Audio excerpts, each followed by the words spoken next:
Buenas noches, Buenas noches. buenas noches. ¿Cómo están? ¿Cómo están? ¿Y ustedes? ¿Cómo se sienten? Muy bien, a Dios las gracias. Vivo y suelto, como decimos siempre. Así Sí. es, así es. Bienvenidos, Armando, Gloria, Rafael Arturo, Rodolfo, Rosa y nuestro anfitrión de Amigos de Betania por siempre. Bienvenidos a nuestra programación de cada semana. Nosotros felices de tener este pequeño encuentro para estudiar la palabra, ¿verdad? Exacto. Para aprender, Amén. subir un peldaño más al conocimiento de la palabra, al conocimiento de nuestro amado Jesucristo. Amén.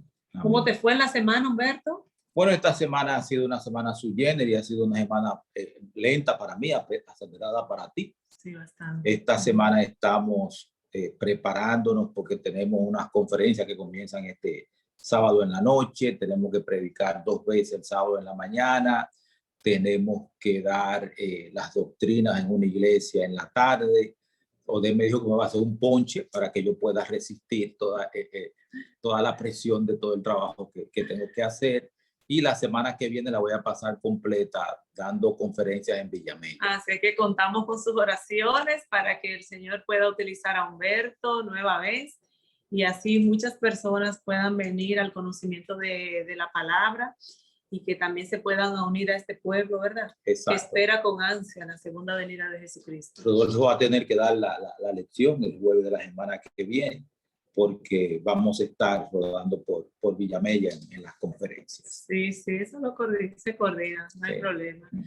Lo importante es que estamos aquí por la gracia de Dios para estudiar un interesante tema hoy y es sobre la iglesia. Ustedes saben que hay tantas iglesias y hay la gente da tantas opiniones y eso de lo que es la iglesia, unos están en contra, otros a favor, otros dicen que no necesitan una iglesia y todo eso, pero en la noche de hoy nosotros vamos a ver cuál es la verdadera importancia, cuál es el fundamento de la iglesia, vamos a conocer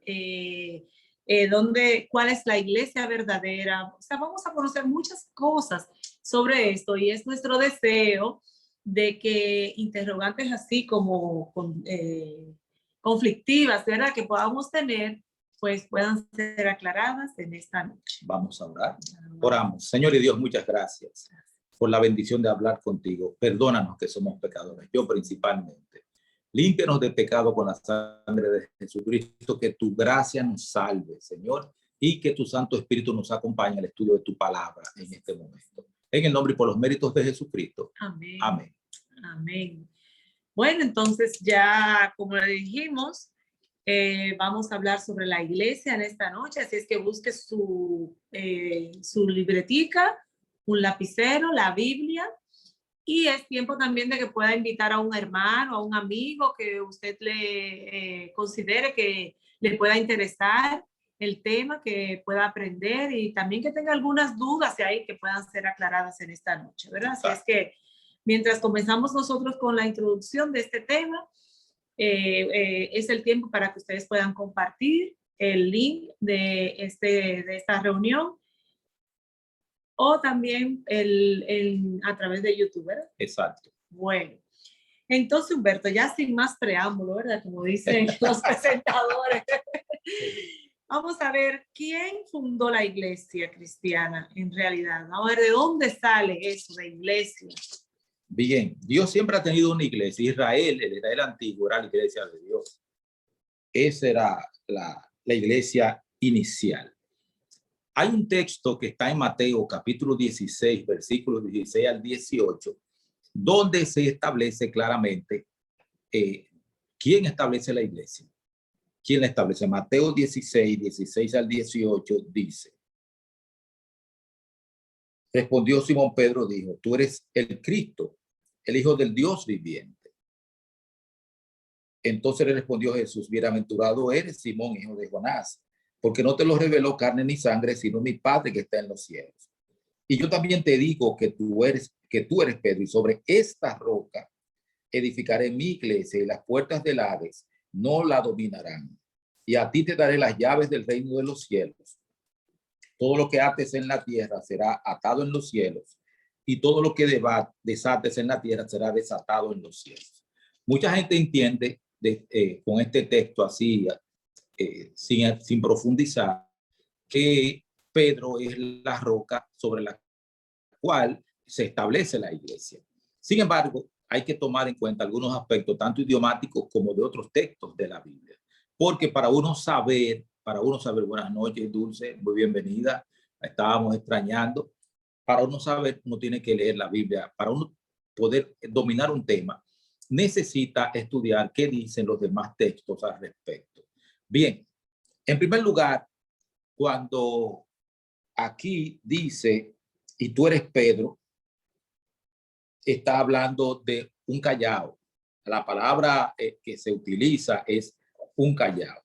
Y cuando dice, y sobre esta roca edificaré mi iglesia, se está refiriendo a una roca fuerte, grande, en la cual se descansa. Vamos a ver a Primera de Corintios, capítulo 10, versículo 4. Primera de Corintios, capítulo 10, versículo 4. Me acompañan, por favor, Primera de Corintios, capítulo 10, versículo 4, que se ha leído mucho recientemente. Dice de la siguiente manera, y todos bebieron la misma bebida espiritual, porque bebían de la roca espiritual que los seguía. Esa roca era Cristo. Esa roca, ¿quién es?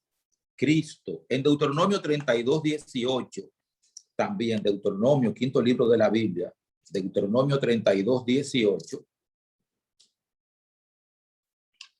Segundito, Deuteronomio 32, 18. También encontramos otro texto que nos dice que no puede un hombre común y corriente ser la roca. 32, 18, leemos de la siguiente manera. De la roca que te creó te olvidaste, te has olvidado de Dios tu creador. O sea, la roca es Dios, no es Pedro ni otro ser humano. La roca es Dios. Cristo es la roca sobre la cual está fundada, quien fundó la iglesia y sobre la cual también está fundada la iglesia. Perfecto. Yo te iba a preguntar eso, que quién era el fundamento de la iglesia, pero ya tú lo respondiste. No, pero vamos a ese texto que está ahí en Efesios 2. Efesios 2, 20. Para aclararlo mejor. Exactamente, Efesios 2, voy a leer el 19 y 20. Dice así, por eso ya no sois extranjeros ni forasteros, sino conciudadanos de los santos y miembros de la familia de Dios, edificados sobre el fundamento de los apóstoles y profetas, siendo la principal piedra del ángulo Jesucristo mismo. O sea, Jesucristo es la roca fundamental sobre la cual está fundada la iglesia. De hecho, voy a ampliar un poco sobre la piedra fundamental. Antes los edificios se sostenían sobre una piedra especial, una piedra fundamental. Se cuenta que cuando Salomón construyó el templo, el primer templo, había una roca que todo el mundo la ponía, que estaba cortada, que estaba ahí en un lugar, pero nadie le encontraba uso. Y seguían construyendo, y cuando estaba prácticamente terminado el edificio, faltaba el espacio de la piedra fundamental, de la roca fundamental sobre la cual descansaba el edificio. Entonces, mientras buscaban qué iban a poner ahí, vieron esa roca que estaba abandonada y dijeron, pero quizás nos sirva. Y cuando la empujaron, la trajeron, cupo perfectamente porque esa roca es la que sostenía el edificio. Eso pasa con la iglesia. La iglesia se sostiene sobre Cristo, no sobre hombres, sobre mujeres, ni nada de eso, sino sobre Cristo Jesús. Como dice Efesios 2:20, edificado sobre el fundamento de los apóstoles y los profetas, siendo la principal piedra del ángulo, Jesucristo mismo. Muy bien, entonces en relación a la organización de la iglesia, que tú hablas de apóstoles, de profetas y todo eso, ¿quiénes son los dirigentes reales de la iglesia? Dios estableció un marco de dirección para la iglesia. De hecho, dio dones, dio talentos para que la iglesia fuese dirigida así. Efesios 4, 11 y 12 dice de la siguiente manera: y él mismo constituyó a unos apóstoles, a otros profetas, a otros evangelistas, a otros pastores y maestros, a fin de perfeccionar a los santos para la obra del ministerio, para la edificación del cuerpo de Cristo. O sea, todos esos dones y talentos Dios los dio a la iglesia para que los dirigieran apóstoles, profetas, evangelistas, pastores y maestros. Son los que dirigen la iglesia. ¿Y tiene alguna misión? La iglesia tiene una triple misión. Ajá, ¿cuál es? Vamos a buscarle Mateo capítulo 4, versículo 23. Mateo capítulo 4, versículo 23. Es triple la misión de la iglesia. No es una sola cosa que tenemos que hacer. Nuestra misión implica tres cosas. Mateo 4, 23.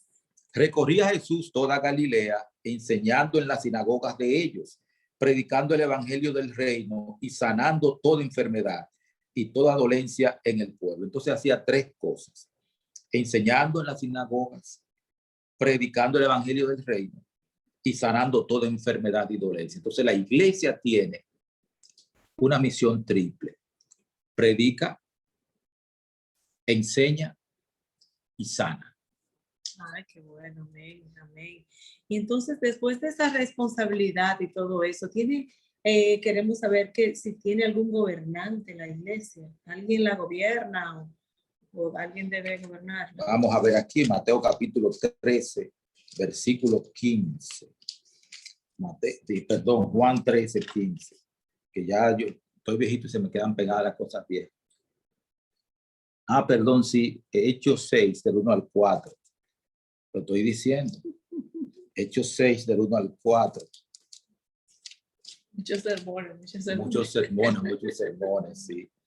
En aquellos días, como crecía el número de los discípulos, hubo murmuración de los griegos contra los hebreos, que las viudas de aquellos eran desatendidas en la distribución diaria.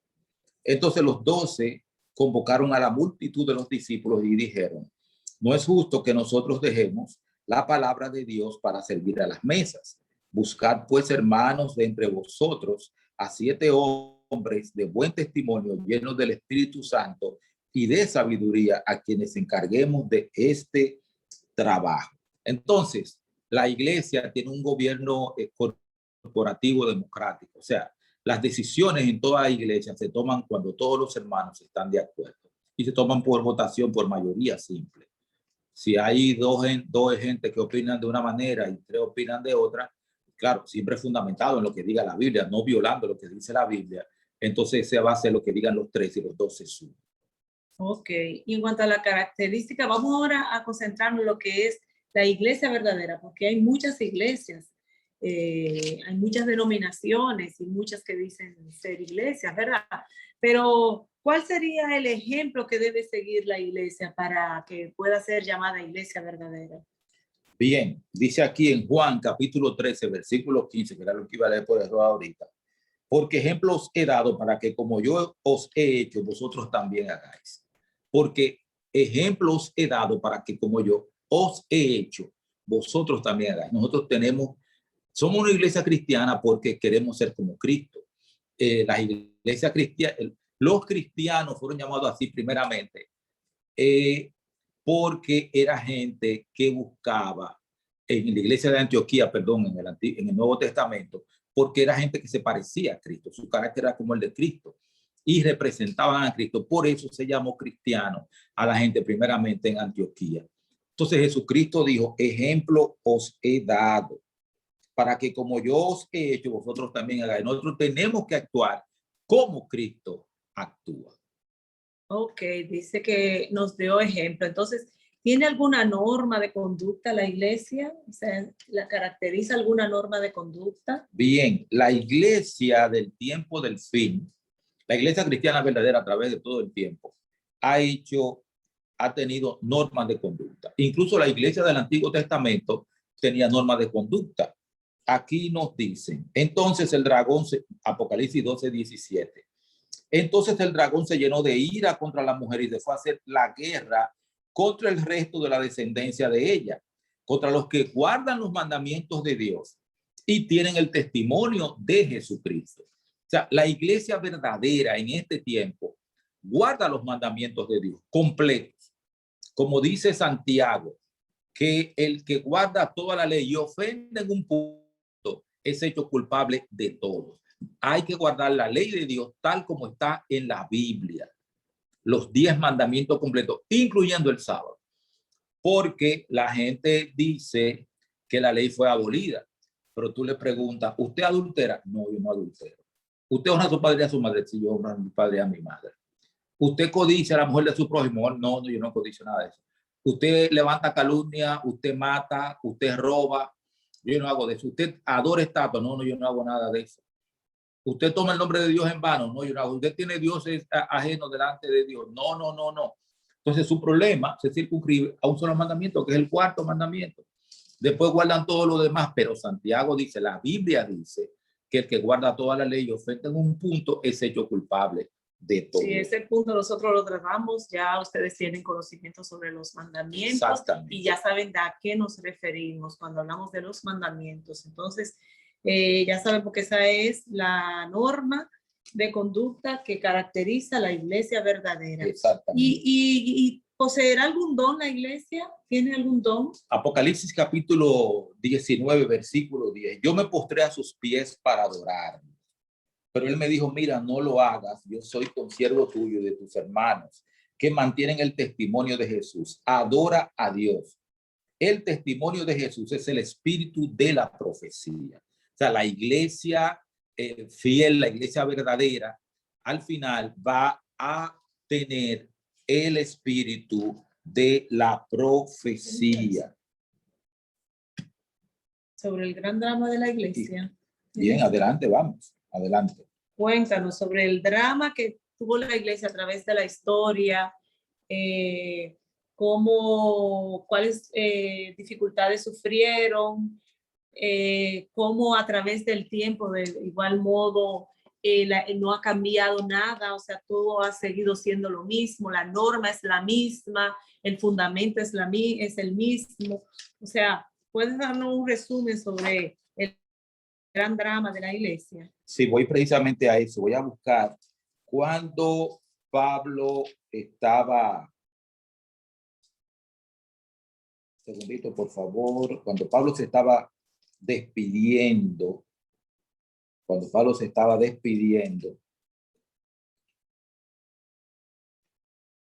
segundito, por favor, ve conversando mi hermana querida y esposa, es lo que yo...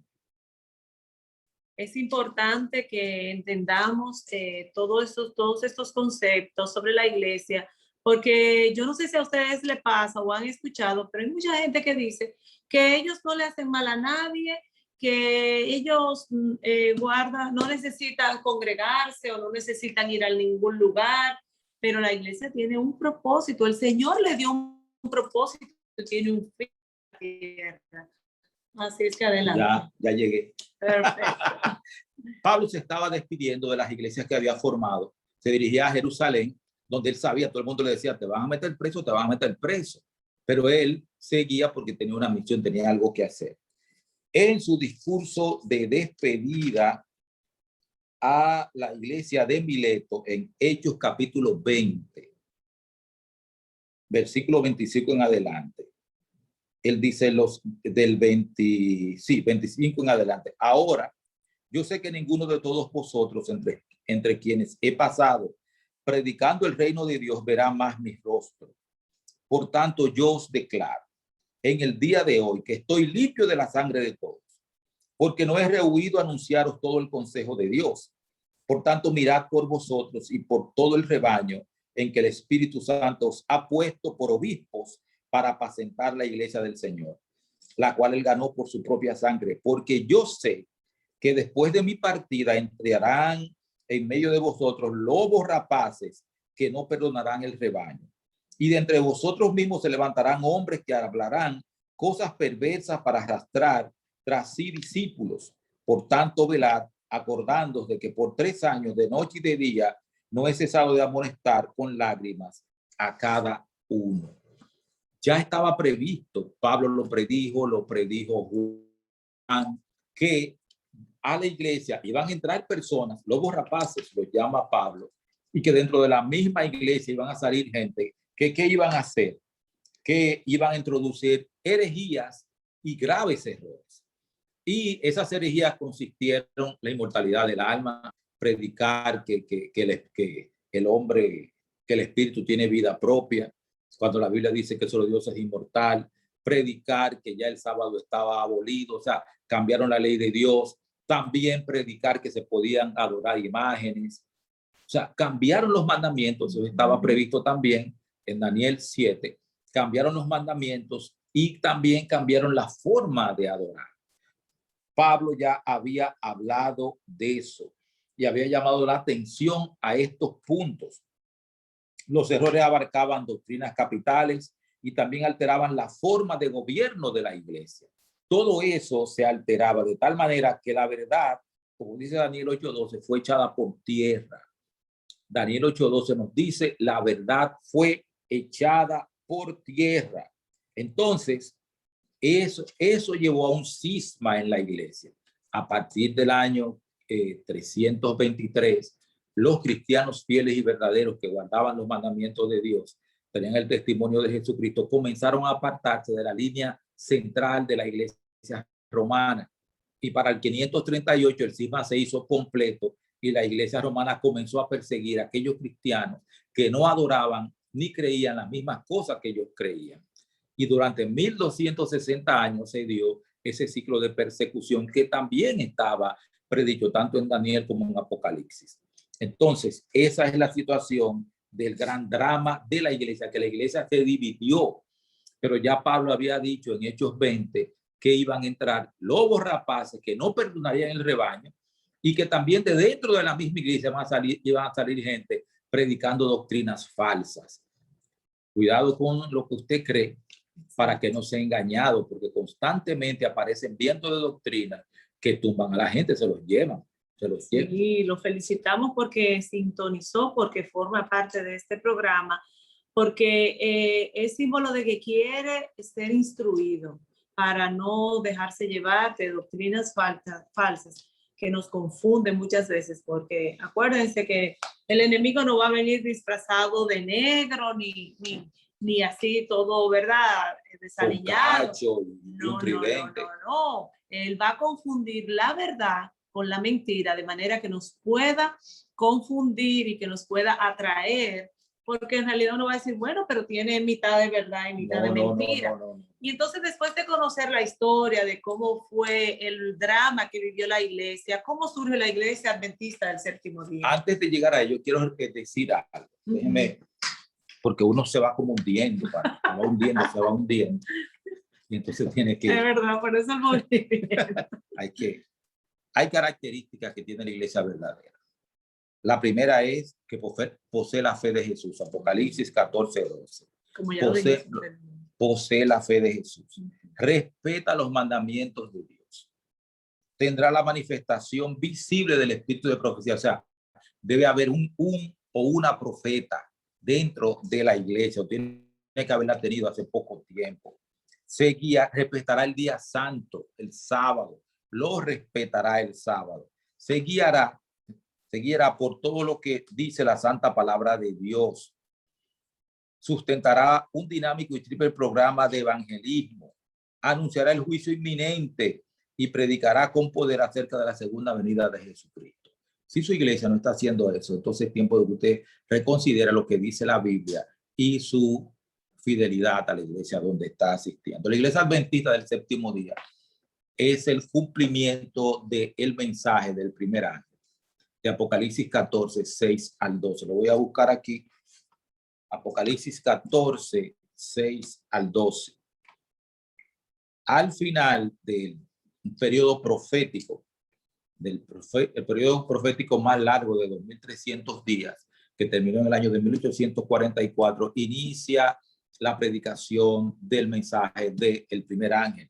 Dice así: en medio del cielo vi volar otro ángel que tenía el evangelio eterno para predicar a los moradores de la tierra, a toda nación, tribu, lengua y pueblo, y decía a gran voz: temed a Dios y dadle gloria, porque la hora de su juicio ha llegado. Adorad a aquel que hizo el cielo y la tierra, el mar y las fuentes de las aguas. Entonces, la Iglesia Adventista del Séptimo Día nace con el propósito de predicar estos mensajes proféticos.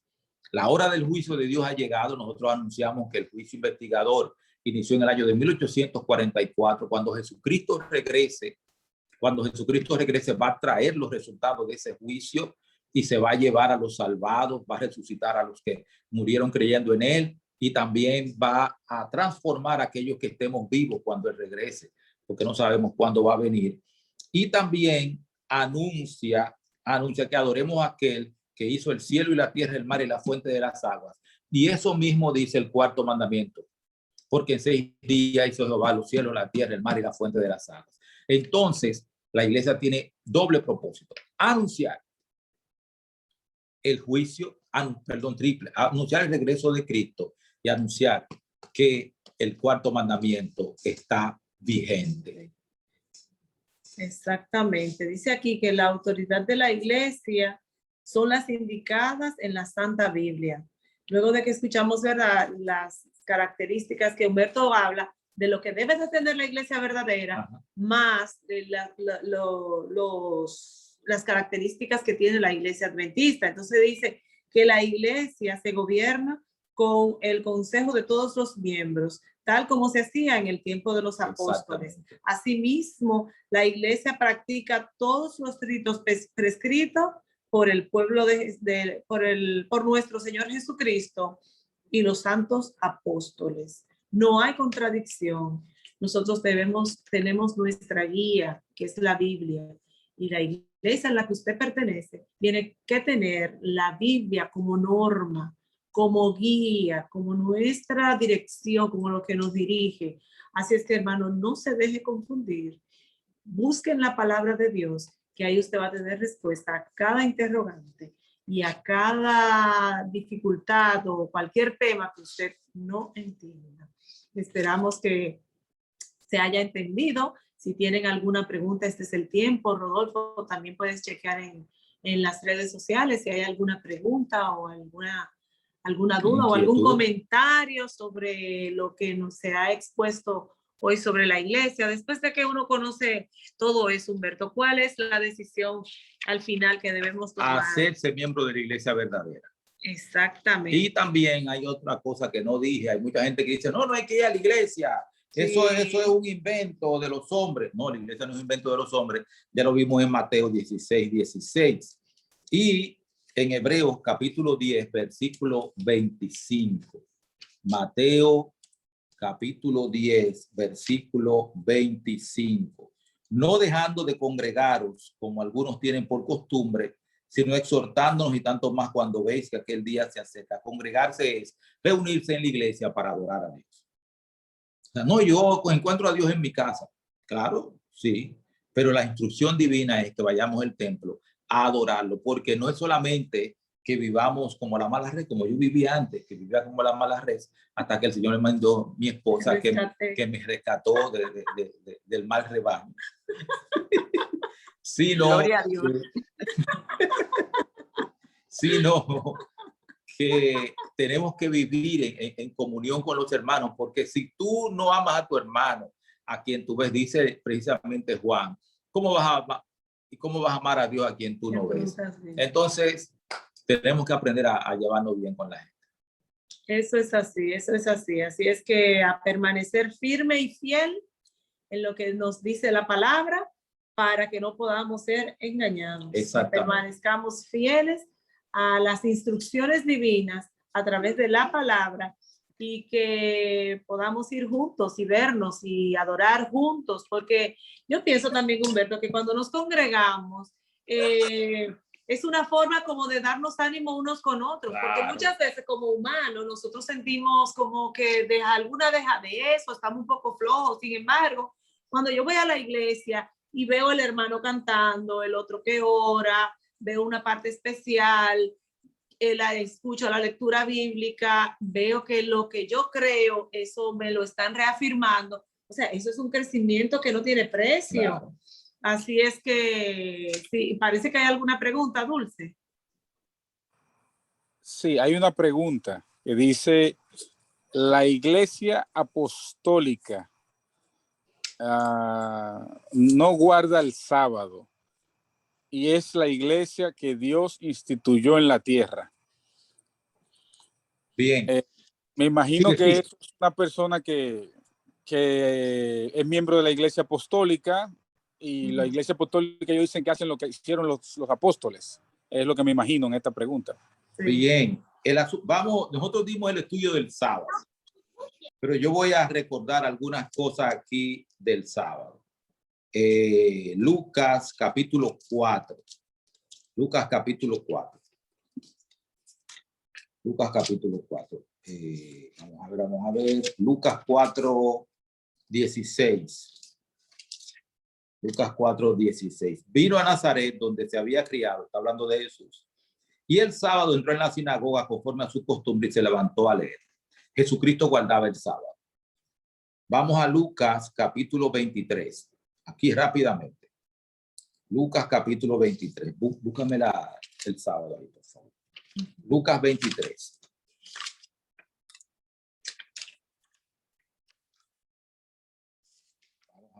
Vamos a hablar cuando Cristo fue crucificado. Había un varón llamado José de Arimatea, ciudad de Judea, el cual era miembro del concilio, hombre bueno y justo, que también esperaba el reino de Dios y no había consentido en el acuerdo ni en los hechos de ellos. Fue a Pilato y pidió el cuerpo de Jesús, bajándolo de la cruz, y lo envolvió en una sábana y lo puso en un sepulcro abierto en una peña, en el cual aún no se había puesto a nadie. Era ella de la preparación y estaba para comenzar el sábado. Las mujeres que lo habían acompañado desde Galilea lo siguieron y vieron el sepulcro y cómo fue puesto su cuerpo. Al regresar, prepararon especias aromáticas y ungüentos y descansaron el sábado conforme al mandamiento. Las mujeres que prepararon el cuerpo de Jesús para el entierro guardaron el sábado conforme al mandamiento. Préstame aquí. Entonces, ¿por qué la iglesia popular, la iglesia apostólica, guarda el domingo y no el sábado? El cardenal Gibbons, en el libro La fe de nuestros padres, escribió en la página 98 de ese libro, escribió en el año de 1928.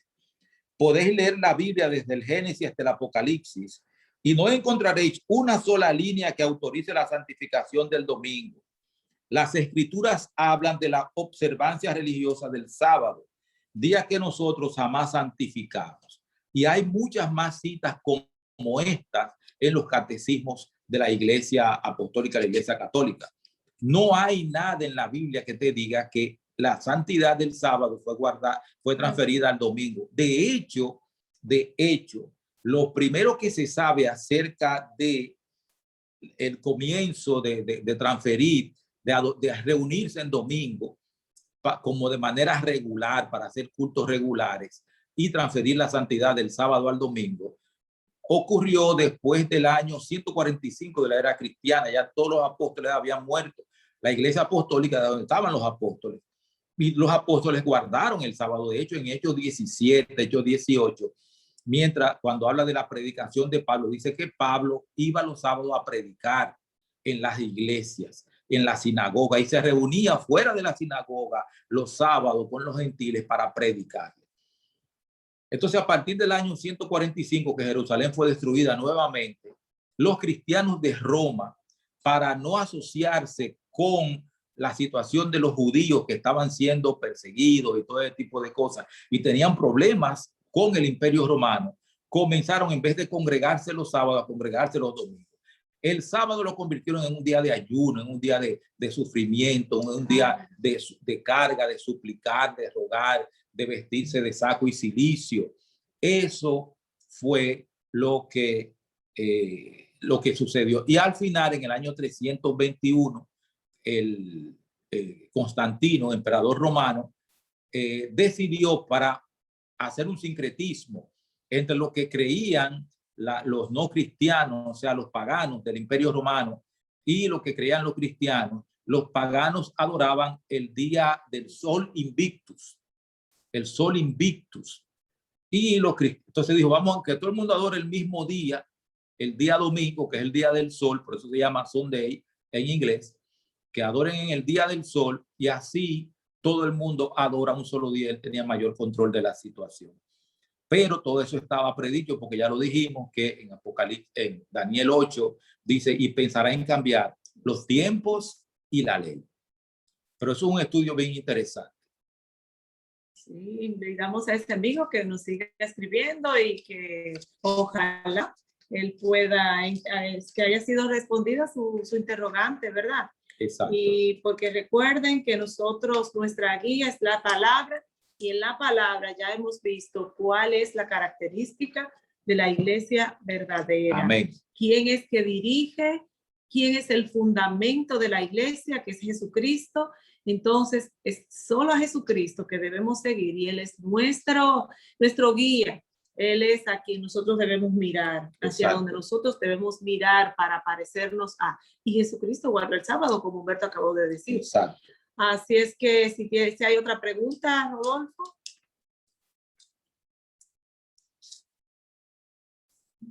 No tengo más preguntas aquí. Si alguien en la sala tiene alguna pregunta, este es el momento.